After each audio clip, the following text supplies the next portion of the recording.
join me in the Pledge of Allegiance.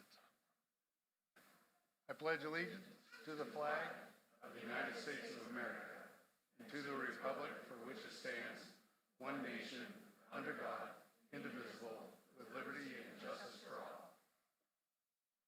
Thank you. You may be seated.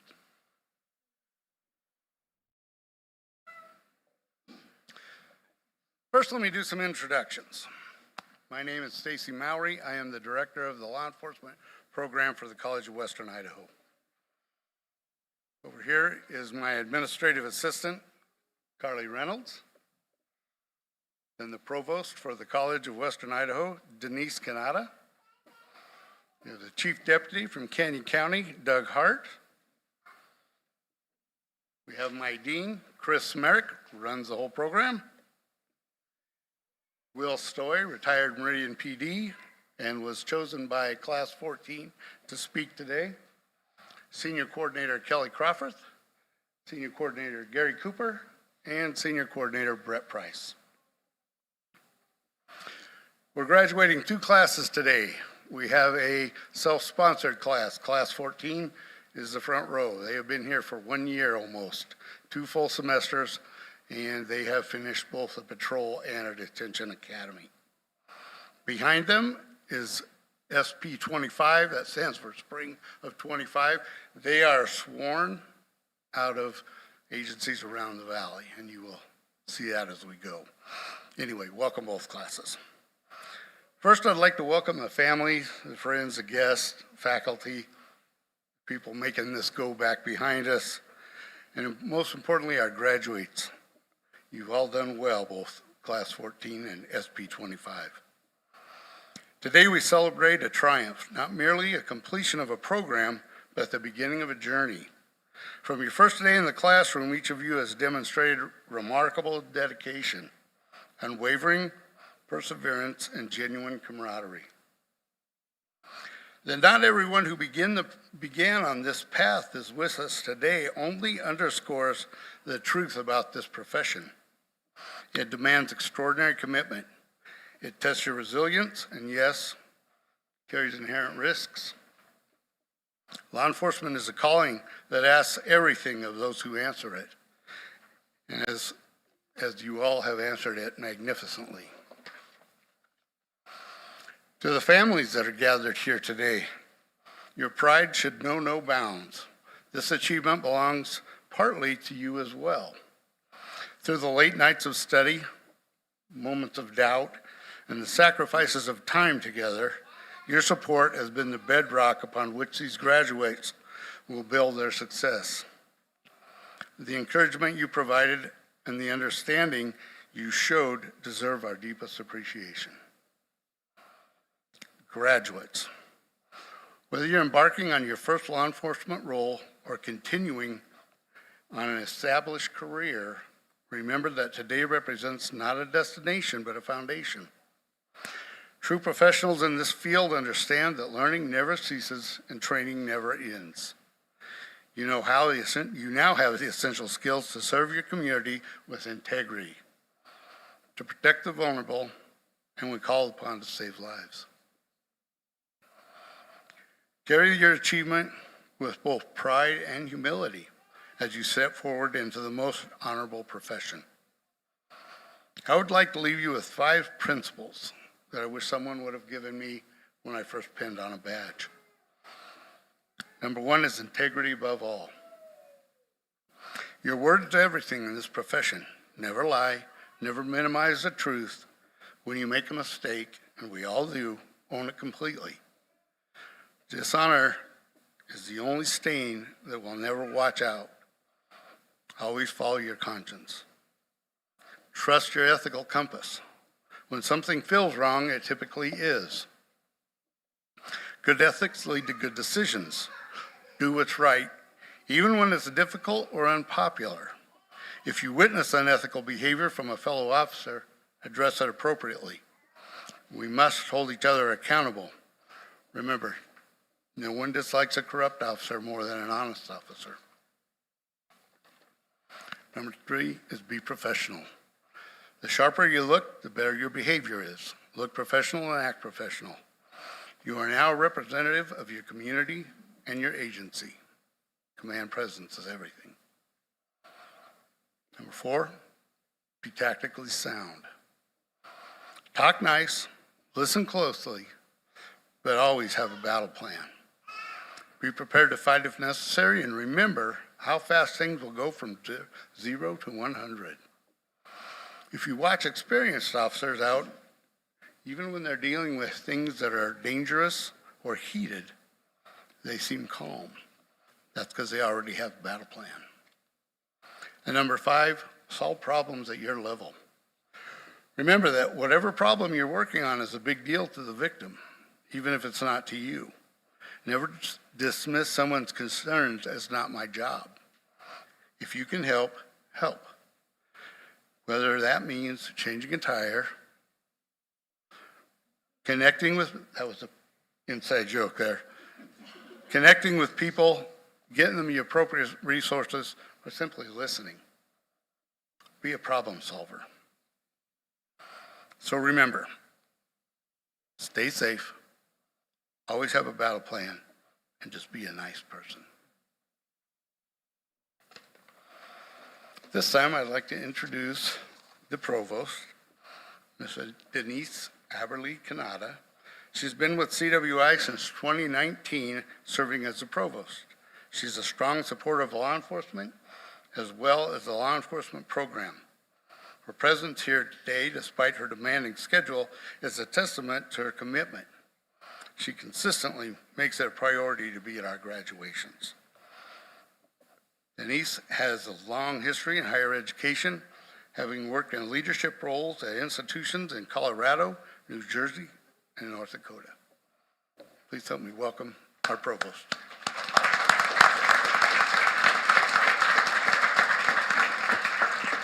Thank you and congratulations. I saw some of you struggling to remember the 5 things Director Mowry was telling you, so I have one that if you can just remember this, it's going to serve you well. It's a pearl of wisdom that if you can remember this, your whole career and everything is going to go. So are you ready? Can you remember this?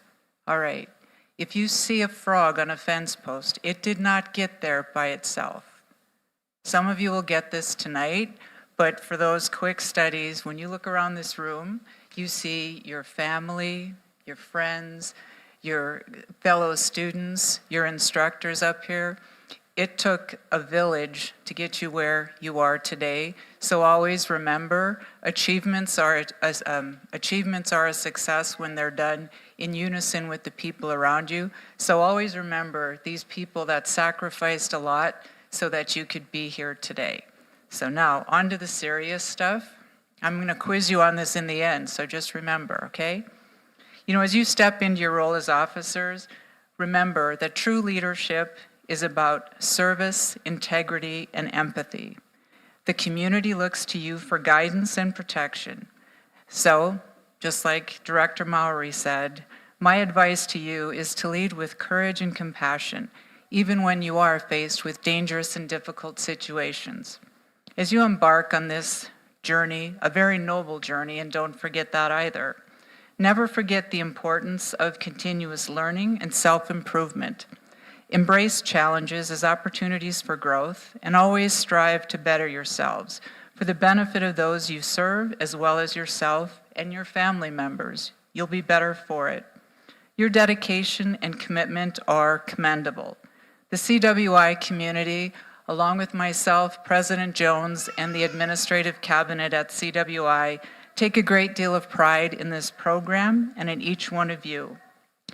As law enforcement, you have chosen to face obstacles and challenges head-on, and I have no doubt that you will make a positive impact on the communities you choose to serve. You've been given the tools by outstanding instructors at the CWI law enforcement program to be successful in your career path. And so, realizing you're not here to listen to me talk all afternoon, I want to congratulate you and thank you very much for choosing CWI and choosing this profession. Thank you very much.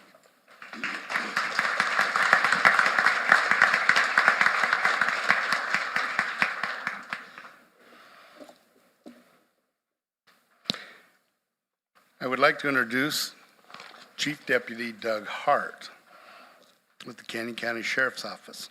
I've known him for many years. Doug Hart has a long history in law enforcement, having served with the FBI for 27 years. His career took him across the country and around the world. He left the FBI and joined the Canyon County Sheriff's Office in 2022, where he now is the number 2 in command there. Chief Hart.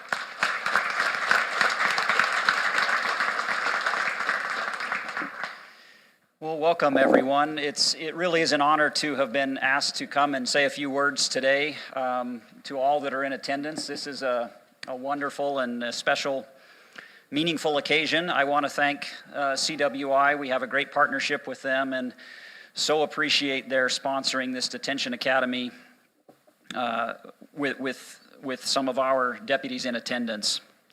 So, as Stacy mentioned, how many of you were born before 1995? Oh man, that's depressing. So it was just about 30 years ago that I sat where you are sitting, graduating from my law enforcement academy at the FBI Academy in Quantico, Virginia. So for somebody who's looking at the tail end of their career to be able to come and say a few words to this group of young, bright people who are beginning their career is a true honor for me. I'd like to start with some congratulations and then maybe offer just a few words of advice. One of my historical heroes is Theodore Roosevelt, and he said, far and away, the greatest prize that life offers is the chance to work hard at work worth doing. And I want to tell you that the work of law enforcement is work worth doing. The profession you've chosen is one where you will serve and protect others. It's a noble profession. It's often unappreciated, but it's vitally important. And so I want to congratulate you first and foremost on joining this profession. And for those of you who are awaiting that opportunity, there are a lot of chances that you will have in this profession, and so I'm hopeful for you. Now, just a little bit of advice. For those of you who are sworn law enforcement or strive to become sworn law enforcement, you have committed to uphold the law, to protect your communities, and to safeguard the dignity of every individual that passes through your detention facility or that you may encounter on the street. And this is not an easy task. What you've chosen, in my opinion, and as Stacy mentioned, is not a job but a calling that requires good character, a strong heart, staunch discipline, and above all, integrity. So today, as I look out at you, this is more than a completion of a training academy. It's the beginning of a commitment that each of you will make. One of the things that I get to do as the Chief Deputy at the Canyon County Sheriff's Office is conduct all of our new hire meetings. And we talk about the Sheriff's Office and we talk about opportunities, but with every single person, the most important conversation we have is about what I call integrity in policing. Protecting that trust that is placed in us by the public we serve. The author C.S. Lewis said, "Integrity is doing the right thing even when no one is watching." In the jail environment, for those of you that are going into the detention world, those words are not just a principle, they are a requirement. Every day when you go to work, you'll walk into a place where tensions run high and where the line between control and chaos can shift in an instant.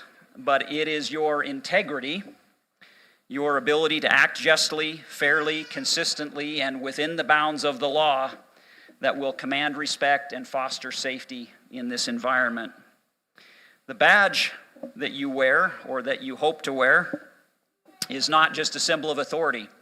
It's a symbol of trust. It's trust from the public, the people who are here with you today, trust from the office you may work for, trust from your fellow deputies or officers, and perhaps most importantly, trust from those in your custody or those that you encounter, because how you treat people when they are at their lowest reveals who you are at your highest. The work requires more than strength. It demands compassion. More than rules, it demands judgment. And more than presence, it demands purpose. So today with your graduation, you've demonstrated that you know the policies, you know the procedures, and can deal with the pressure. But what will carry you through the long nights and difficult days is something deeper, and that is the dedication that you have to this profession and to the oath that you've sworn. That oath, to me, is sacred. It's very special, and it has to be honored and safeguarded. And so I would ask each of you today to make a personal commitment to let that oath be the foundation that will shape your decisions and guide your conscience and define your career. The uniform you wear and the office you represent matter. What you do and how you do it matters. And how you serve matters most of all.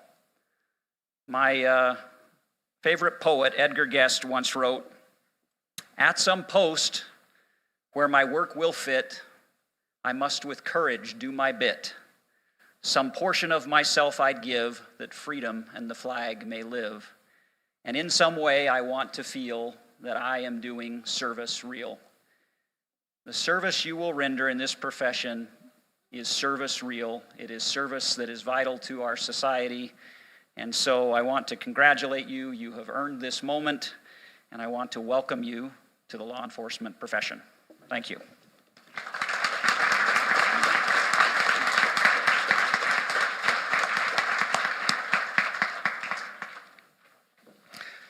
Next, I'd like to invite up Will Stoy. Mr. Stoy is recently retired from Meridian PD, fairly recently anyway. He spent most of his career as an officer with Meridian PD. He has a long career serving in law enforcement for over 28 years. He was a motor officer at Meridian, and as our traffic specialist, a radar guy, and an accident guy for us. And he was chosen by Class 14 to say a few words. Come on up, Will. 30 minutes. 3 minutes. Greetings. Greetings to family and friends and all CWI staff and Academy staff. It's a pleasure to work with you.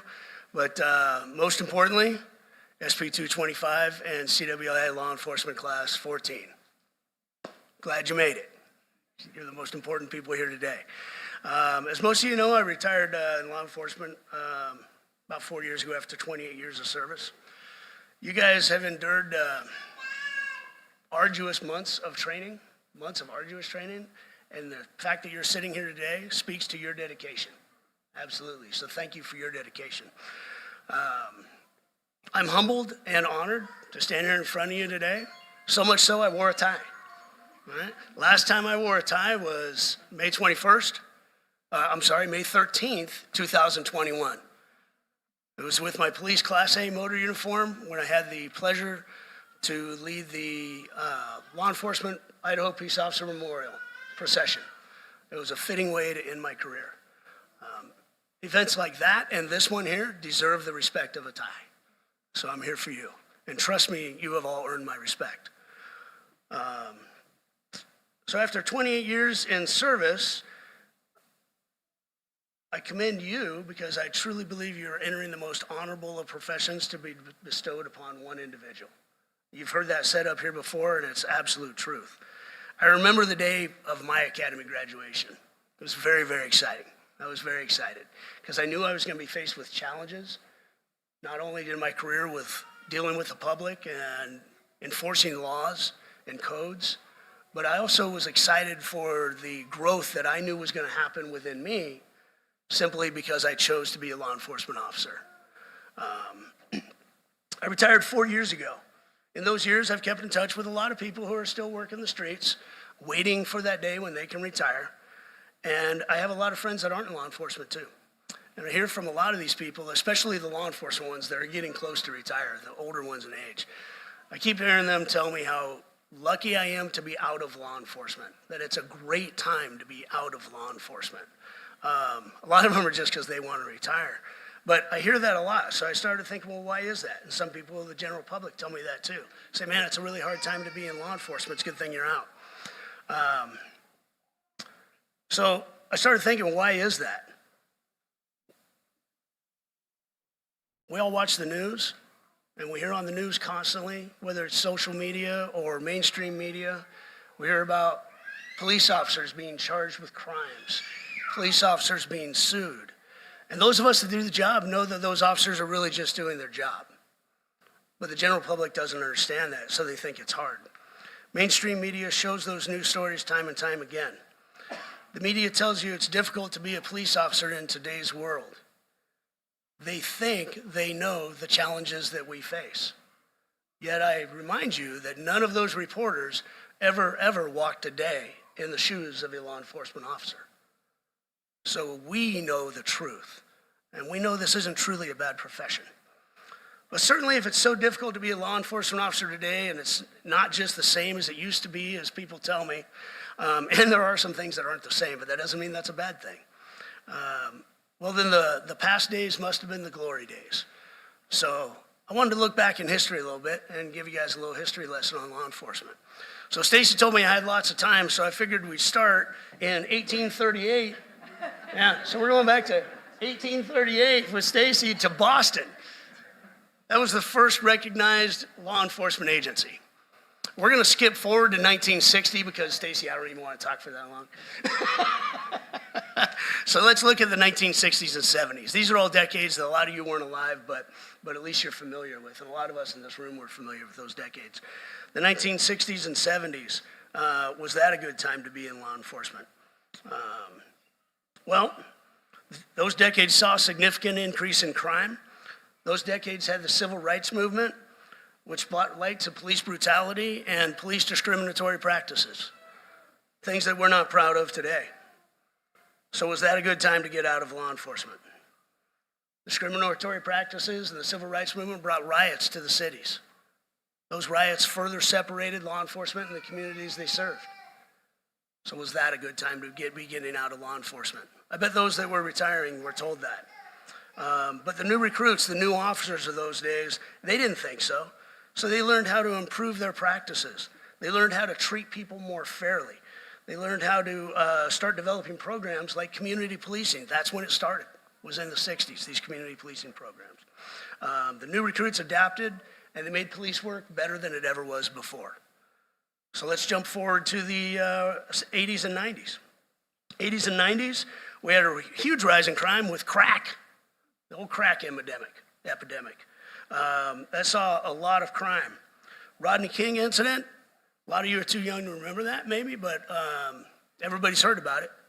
So Rodney King incident, no matter what your views are on Rodney King, it definitely brought to light issues in policing calling for police reform. Issues such as police brutality. Whether it was true or not, it brought it to light and brought that police reform coming on.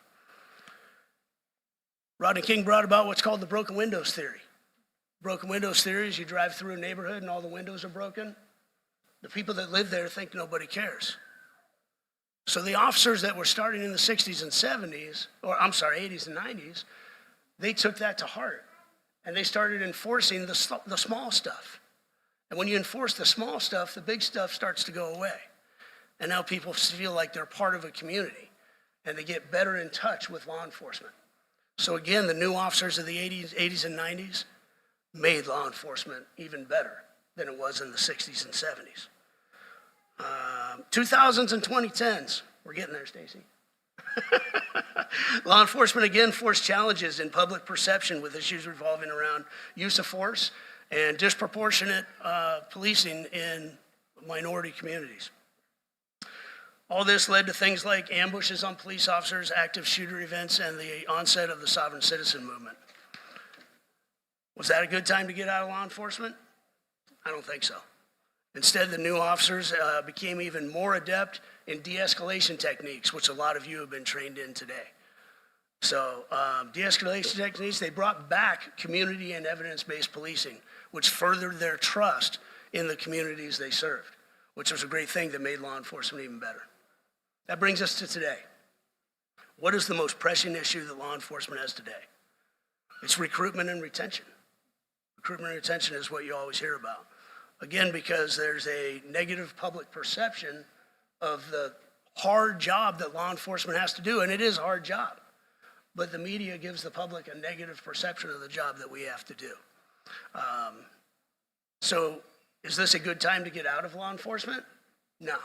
This is a fantastic time for you to be entering law enforcement. Because of this, agencies are paying better than they ever did before. You're going to have better benefits than anybody ever had before you. You're going to have better work environment because they have better technology. They have up-to-date equipment. They have to have these kinds of things to retain you as officers. So you're going to have the joys of working with all of that. Officers in my day and even in the past were extremely passionate about their job, and I know you are too. But we were so passionate and dedicated to our job that we ignored our family. That happened a lot. Today's law enforcement, even the agencies, I have a friend of mine who's a lieutenant up north, and he tells every new recruit, don't forget your family. They're the most important. And law enforcement, not only officers, but agencies are seeing that. Your career will have its ups and downs. It does. A lot of you are probably stressed out about some things going in if you're brand new. What about FTO? So FTO, everybody's stressed out about. And you'll be your own worst enemy in FTO. Real quick story, I was driving probably first, second week of FTO. And it was night shift, and I'm driving to a call. And there goes the street that I'm supposed to go down, just past it. And as I'm making my U-turn, my FTO is chewing on me, telling me that the seconds that I have wasted in this response time is going to be absolutely detrimental to the safety of the people that we're en route to help. And I'm like, man, I took this really hard. I got through FTO. We got to the call. Everything went just fine. Got through FTO. Within my first couple of days, here I am driving to a call. And I pass the street. And I make that U-turn, and there's no one in the street that even knows, no one in the seat next to me that even knows I made a wrong turn. Nobody knows I got lost. And I got to the call, and everything came out okay. I shared that with that FTO that marked me down, and he laughed, and he said, yeah, that happens to me all the time. Happens to everybody. I'm like, what? The nice thing was I knew at that moment that I was accepted, and I was one of them, and everything was me okay. You might worry about the Internal Affairs Division. Everybody hears bad things about that. Been through a couple of those myself. This goes to what you've already been taught. Know your laws, know your policies, know your training, have high ethics, and you'll get through everything just fine. It's not that hard. Little did I know on that day of my graduation how much an impact I would have on the lives of thousands of people. Over my years training now, in the last year, I've had 2 people come up to me in EVOC, and they said, hey, they still call me Mr. Stoy. They said, Mr. Stoy, you wrote me my first ticket. Little awkward moment when you're teaching a student. You're like, oh, cool. But they told me that the way that I dealt with them on the side of the road and the experience they had is what made them choose to get into law enforcement. At that time, when they got that ticket, they had no idea what they wanted to do. So the way that you choose to enforce the law, and you will have to enforce it fairly, but the way that you choose to do it will have an absolute profound effect on the individuals and the community that you choose to serve. Friends and family that are here for these new recruits and new graduates, they're going to need you because they will see things that the general public doesn't even know exists. Just as you will need them when you rely on them to keep your community safe. And they've still chosen to accept that challenge. So, graduating classes, I respect you and I salute you. Thank you.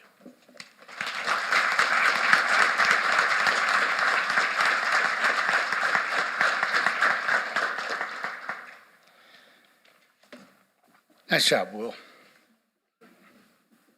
Told him 3 minutes. Class 14 that has been here for, like I said, 9 months has taken a lot of photos, and they built a video to share with you. I would like to give you a heads up, I guess, that it's all right. I edited a lot of stuff out. It's a good video in the day in the life of what they went through. The thing I want you to remember when you see them screaming and falling on the floor because they have taser probes shooting 80 bajillion volts through them, they all volunteered for this. It is absolutely not required to get tased, but they all thought it would be cool. So I will tell you, it will be cool to watch it when you see it happen. You ready, Jed? Class 14's video.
One of my favorite parts is at the end of the OC day where they all got sprayed and had boogers running out and were crying and yelling. And when you get done with that day, we took a photo at the end or a little video, and some of them can barely get their eyes open. They're still burning, and they're all happy because it's over. But once you accomplish something that's hard to do, it's meaningful, and you realize what you can actually put up with and do. All right, the class has a presentation for the academy. Come on up, Lindsay.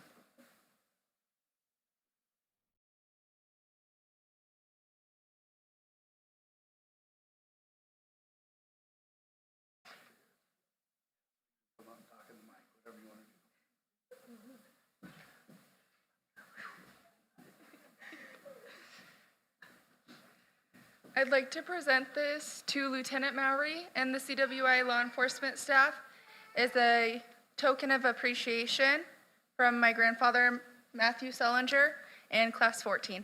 Thank you.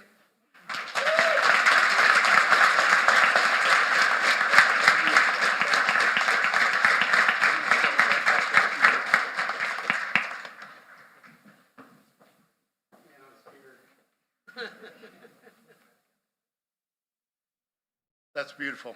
Thank you very much, class. I appreciate that. We'll hang that up at the academy so all the other classes can see it. At this time, I'll call Senior Coordinator Crawford up. Nope, I'll call Mr. I knew that. Nobody's watching me today. That's a problem. Mr. Cooper. Class, attention, home. Right, peace. Forward, march.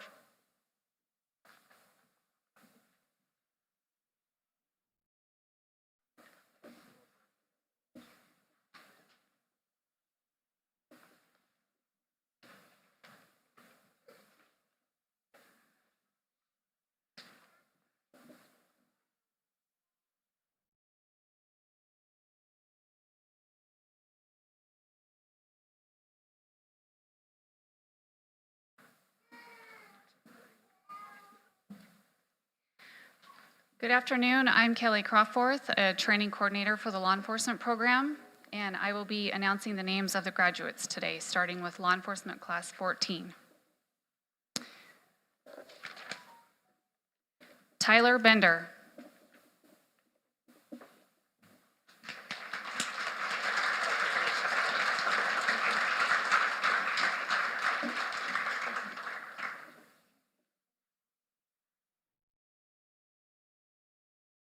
Kaylin Carrera.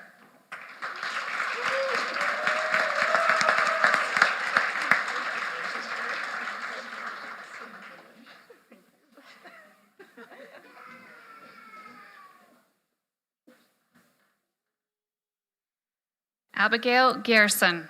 Can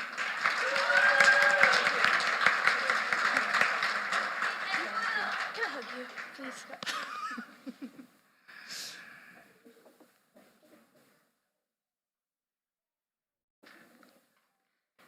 Easton Hobson.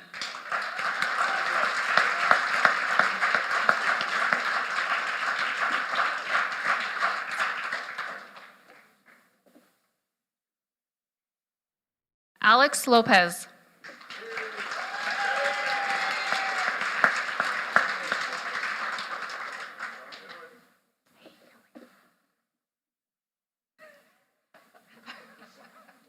He's gone. Okay.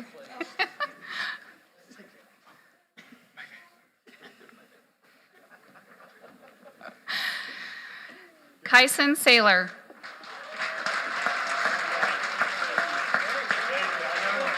Thank you. I'll take yours. Thank you. Thank you. Macron Shaw.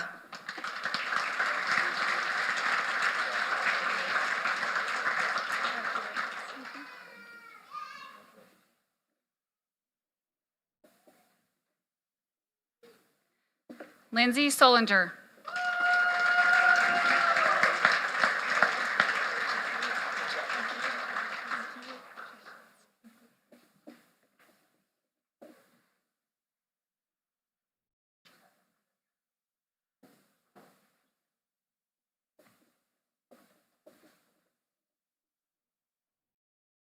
And now I will announce the names for Detention Academy SP25. Ian Blanton.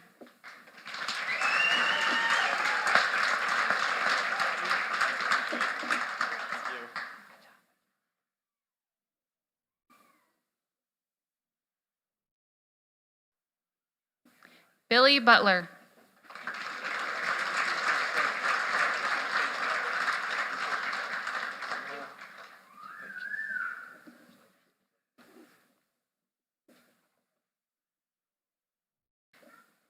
James Krager.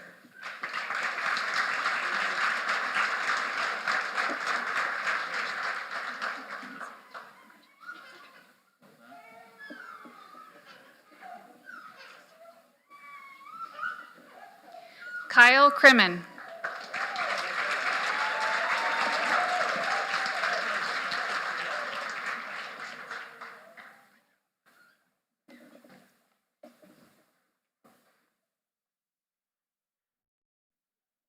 I've been practicing this all day, so I'm hoping I do it right. Muammar Hassanovic.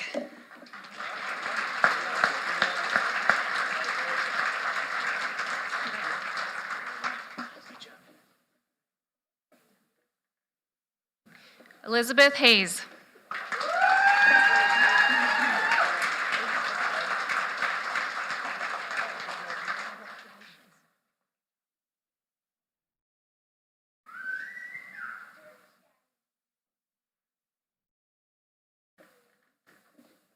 John Kidder.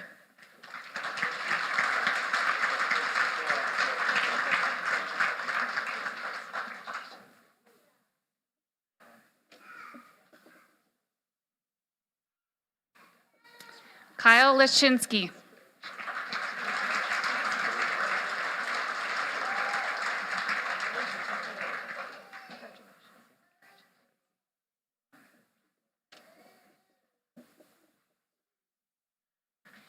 Cody McCade.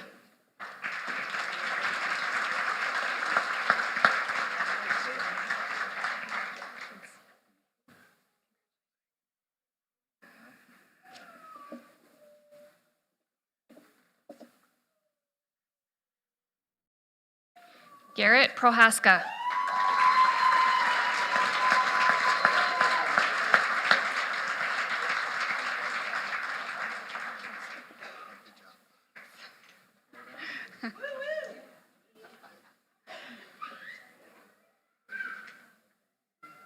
Jordan Romeri.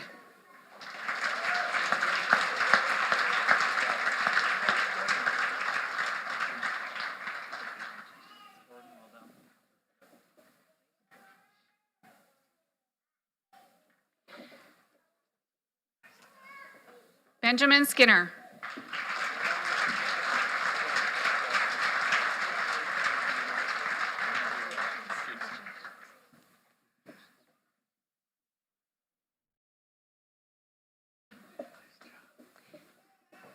Jesus Valdivia.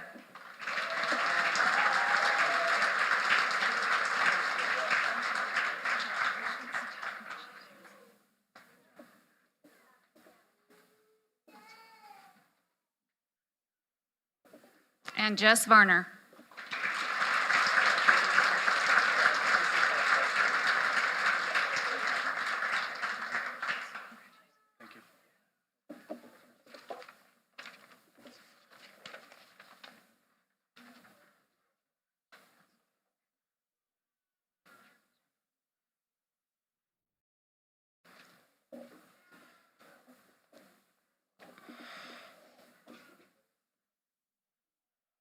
Congratulations. You can be seated. I'm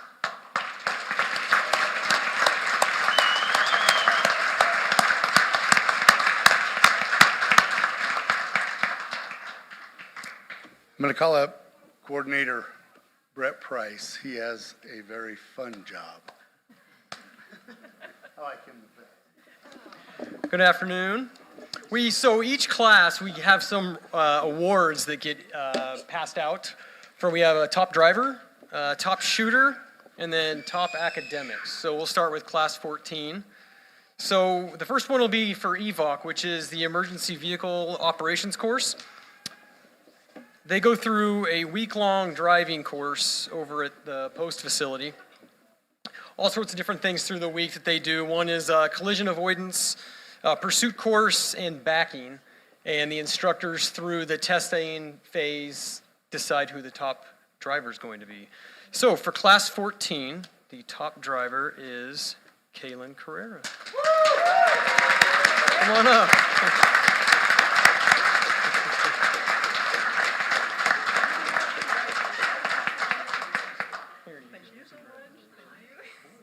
Good job.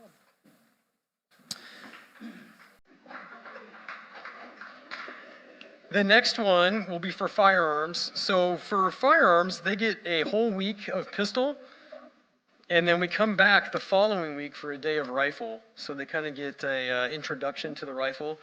And through this, it's mainly for their qualification score, but also some different competition type drills we do throughout the week.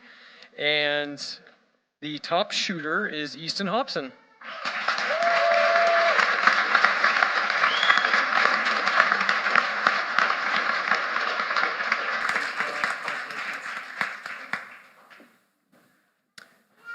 Final award for class 14 is the top academics. So this class has been here since August, and they take weekly exams, and through the weekly exams, we establish who the top student is. Top student is Abigail Gearson. Thank you.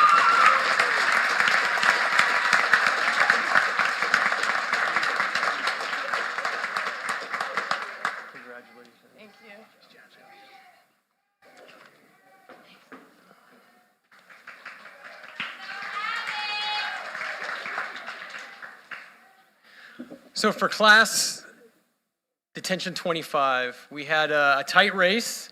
We were asked pretty much on a weekly basis that a few of them would come in and ask, hey, how do I do on my scores? What can I do to do better? And it came down to the final exam, and we had a tie. Straight up tie. Exact final numbers. So please congratulate Billy Butler is the first one. Billy Butler.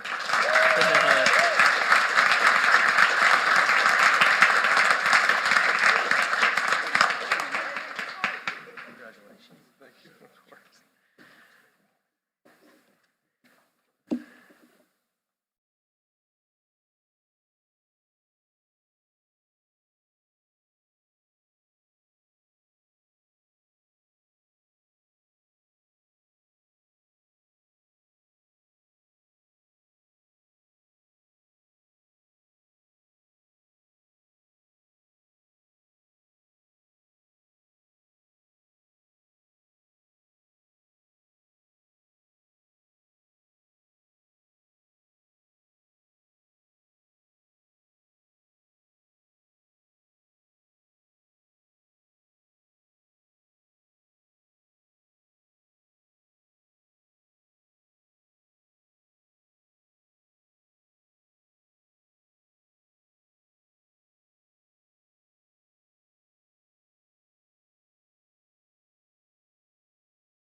Maintain courageous calm in the face of danger, scorn, or ridicule. Develop self-restraint and be constantly mindful of the welfare of others. Honest in thought and deed in both my personal life and official life. I will be exemplary in obeying the law, the regulations of my department. Whatever I see or hear a confidential nature that is confided to me in my official capacity will be kept ever secret unless revelation is necessary in the performance of my duty. I will never act officiously or permit personal feelings, prejudice, political beliefs, aspirations, animosities, or friendships to influence my decisions, with no compromising for crime and a relentless prosecution of criminals. I will enforce the law courteously and appropriately without fear of favor, malice, or ill will, never employing unnecessary force or violence, and never accepting gratuities. I recognize a badge of office as a symbol of public faith and accept it as a public trust to be held so long as I am true to the ethics of law enforcement service. I will never engage in acts of corruption or bribery, nor will I condone such acts by other law enforcement officers. I will cooperate with all legally authorized agencies and representatives in the pursuit of justice. I know that I alone am responsible for my own standard of professional performance and will take every reasonable opportunity to enhance and improve my level of knowledge and competence. I will constantly strive to achieve these objectives and ideals and dedicate myself with sincere and unfaltering commitment to my chosen profession in law enforcement. Will you adhere to these ethics? We will! Order, arms.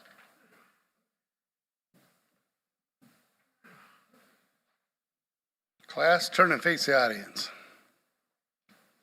Members of the audience, I present SP 25 and Class 14, the graduates.